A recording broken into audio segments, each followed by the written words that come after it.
زكاة أكتب في الرابطة إن شاء الله حالة كالكوليشن أما تقولون خان أردو فاسنين جنة نبي كني صلوات ربي وسلامه عليه ما اللي نجافس نجرو في قار رجرو تقومتي أكم قديتين الرابع ساعة تاني نم يدو تجابيته نم يدو وايز كام عندك كتباسو إساف مجد عمتين اللي بيخور ردون نماجتشون الردون قرنوان كان رد اللي انتاسس هنگن على فستي وانين الرقرنا تاسسرا حيوت علماء إمال جان وان جوفي حيون علماء قدوا مالك أردت حالة من باساجرا وان جو ردت وانين دبسرا إسنيف قدورة إن شاء الله خلاص سلبت إسني قال جيتي جاده سلبسه لافسه كوبيسين جرا خردوفي زكاة مالك أجا أكون متدري رجعتو زكاة مالك زمن النبي خير صلوات ربي وسلامه عليه دينار دي دمر راهي دينار دي دمر زكاة بهاج النبي صلوات ربي وسلامه عليه دينار دي دم جتشون أرانتنا خيستي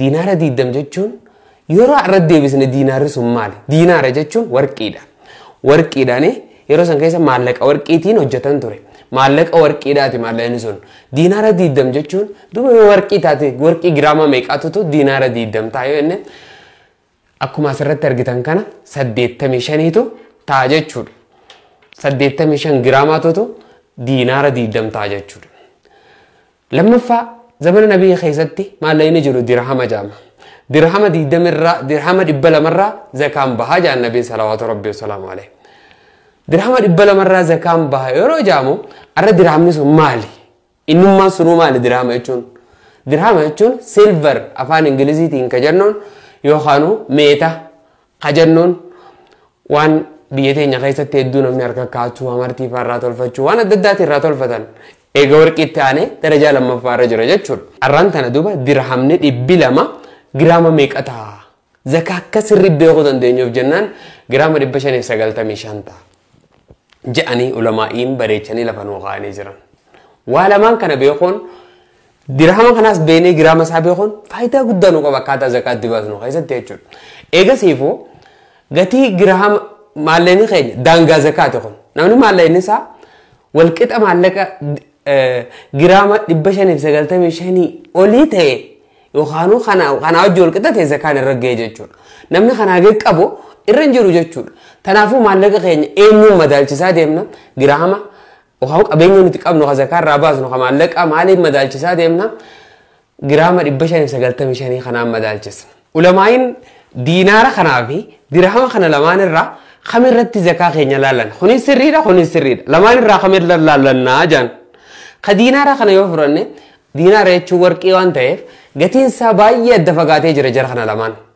جرى لمان قتين ساني باية دفقودا إيجن دفقوت هانيفو خمر رمضان لنينان أرانتن خقتين ساي رسال بارا أكا مسكين حافظ تاوتي زكاة باسو في سكا همتا نمون دافو نمني زكاة باسو راكم فقاني خدر درهما خنا رقوروك أمنا جان خنا فو زكاة خيني إني رمضان لنا درهما يخانو سيلفر رت يخانو ميتا خجنون كنا مالكا ميتا خجنون كنا رتي جراما دبشاني سقلتا مشاني خنا رمضان لن خنا جدمانو هاديفنو يجالو لماين خنا مو يو إسا مالين إسا دايركت خجراتو قفت فيدنا مالك أرانتنا خكار شيدا خورقا خا الدنيا رجرو خنا إسا خنا أجي والمدال لتشوك أبنا جاني إسا خنا فلتانو لماين إيغا سيفو جراما خنا جتشون مالك خينيا ميكا تهايو اتي مالك سوديتيس اسمو خنا جرامني توكو 1 gram of silver equal to 50 Ethiopian bir. Akka biyya teenyaatti manuti giraamni tokko qarshii 50 Ethiopian bir ta'a. Akkaanaanii fi ilaaletti.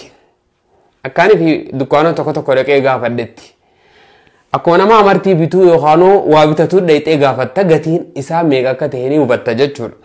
Ani immoo dogoggora ta'uunis ni mala waan kanarratti isinis dukkaana naannoo keessan jiru kan silver gurguru yookaan dukkaanota agartee waan faayaa gurguru dhaqaadha.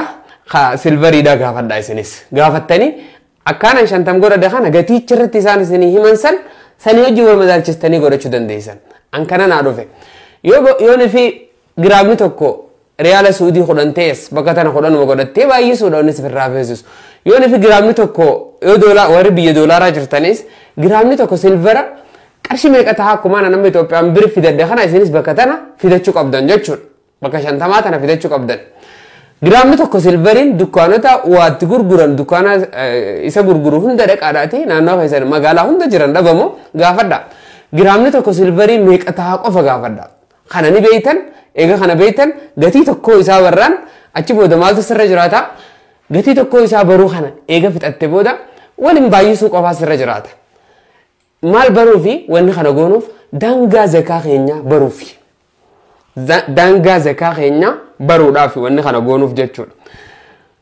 Maalleen keeyyoon fi kana kan gahin taate kana hojii walqixa kan gahin taate zakaa waan sirra hin jirreef yoo kana ookuu immoo zakaa waan sirra jiruuf jechuudha. Bakka ton daangaa zakaadhaati zakaan gahee moo hin geenye nama kanarratti waan beeynuuni jechuudha. Daangaa zakaa keenya beekuuf nuti arraan tan akka biyya teenyaatti akka Itoophiyaatti namni tokko giraama kana baay'isuu 50 yoggaa goone giraama 595 baay'isuu giraama 50 birrii Itoophiyaa 50 yeroo goone birrii kum 29,750 dhufe. Namni Itoophiyaa keessa jiru kan maallaqa waggaan irra naanne shartii zakaadhaa san guute ka qabu ka maallaqni isaa kum 29,750 ol tahe biyya teenya keessa irra ka jiru zakaan irratti waajiba irratti dirqama ta'a jechuudha. Wanni sii galuu qabu. Kaasii gajjiru yoo sadaqaa kanate malee humaa takka illee irra hin jiran jechuudha. Kaasii ol jiru yoo miliyoona qabaates yoo 30 qabaates 50 qabaates 60 qabaates 80 qabaates asii ol kunnaan daangaa rahon. Daangaa kana ol kunnaan zakaan irra wajjabe jechuudha. Anarra bakka tana gatii giraama tokkootiiniin fidadde gatiin giraama tokkoo nu bira 50 waan ta'eef ati si bira yoo gatiin giraama tokkoo doolaara ka ta'u ta'e doolaara 5 ta'e yookaan doolaara 4 ta'e yookaan doolaara 2 ta'e bootaa tana naqaddu kaalkuleeshina kee godhaddu asirra waan sii dhufsan daangaan zakaa keetii akkas akka ta'u beeki. Biyya jirtu hundatti biyya feete jiraadhu.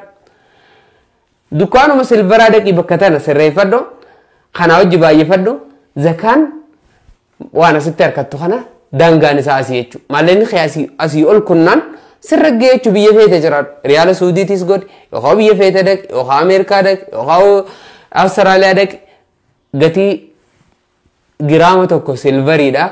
Dukkaana dheexee gaafachuu qofaa sirraa eegama. Eega san bakka tana dheexeetuma kaalkuleeshin kana moobaayila keetiin kaalkuleet godhatte harkachuudha jechuudha. Hedduu salphaadha. Achi boodaan eega zakaan kee gahuu beeyte. Fakkeenyaaf namni Itoophiyaa keessa jiru tokko maallaqni isaa asii ol ka jiru tokko akkamitti zakaa baasa? Ammoo inni itti aansinee ilaalla. Beeytemma asii ol kutuu beeyte karaa salphaadhaan nabiin keenya salawaatu rabbi wasalaamu alayhi maallaqa qabdan sanirraa rubuu ushriitii kan namaa jaala. Rubuu ushrii jechuun maallaqa qabdu san bakka 10 kaayi eegasii takka keessaa fuudhi isii takkeetti fuutasanis bakka 4 kaayi waan bakka takkaatii kan namaa jaala. Akkana jechuun ammoo karaa salphaadhaan inni isiniif hima. Karaa salphaadhaan jechuudha.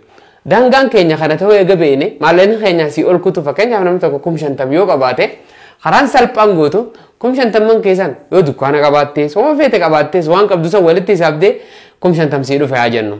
Yoo kaa 60 sii dhufe haa jennu. Yoo kaa 65 sii dhufe haa jennu. Waan fedhe waan sii dhufe san jechuudha. Fakkeenyaaf amma 50 naa dhufe yoo jette 50 qaba meeqaa irraa baasa jechuun keeni mala. 40 afiiri. Moobaayila keetii wannichi baasu sun zakaataa jechuudha. Kun namni 50 qaba meeqa baasa? 1250 baasa jechuudha. Hedduu salphaadha hanga kanaaf jecha jaannam hin seenini hanga nafarraa achi baasisi hin jenna jechuudha. Namni fakkeenyaaf 80 qabu 40 afiiri. 40 gisee hirte 2,000 dhufa. Zakaan wanni ati kafaluu qabdu eega daangaa kana oolkutuu beeyte maallaqa keessan 40 afiiruudha jechuudha wanni sirra jiru. Maallaqa keessan 40 hirte wanni harkattu maal ta'a? Zakaataa jechuudha. Fakkeenyaaf namni kun 500 qabu tokko maallaqa Itoophiyaadha. Kun 500 namni qabu tokko meeqa kafala? Kun 12 fi 500 dhufa jechuudha. Namni kun 500 qabu tokko kun 12 fi 500 qofa kafala. Hedduu salphaadha jechuudha. Kanaaf inshallah itti yaadnee bifa kanaan yoo miliyoona qabaattees meeqaan kafala yoo hangaan fedhe qabaattees meeqaan kafala yoo itti 40 afiiri. Wanni kaalkuleeshina fiddee dalaguun sirraa eegamu daangaa zakaa keetii qofa beekuudha. Achi ol 40 afiiru maallaqa waan qabdu 40 afiiru. Maybe wanni 40 afiirtu Riyaala Suudii ta'uu danda'a, kafeete ta'uu danda'a, 40 afiirteetu markatte eega zakaa ga'uu beeyte booda jechuudha. Yoo maallaqni kee guddaa ta'e hedduu daangaa zakaa barbaaduun hin cinqattu. Narranni geemoon gahuu barbaaduuf hin cinqattu. Maallaqa kee walitti qabdeetuma kaalkuleeshinii moobaayila keetiin 40 firtee bakka fixachuudha jechuudha. Wani biraa takka illee hin sarran jiru. Kanaaf inshaallah bifa salphatti isinii gala jee ijaada. Baay'ee galatooma.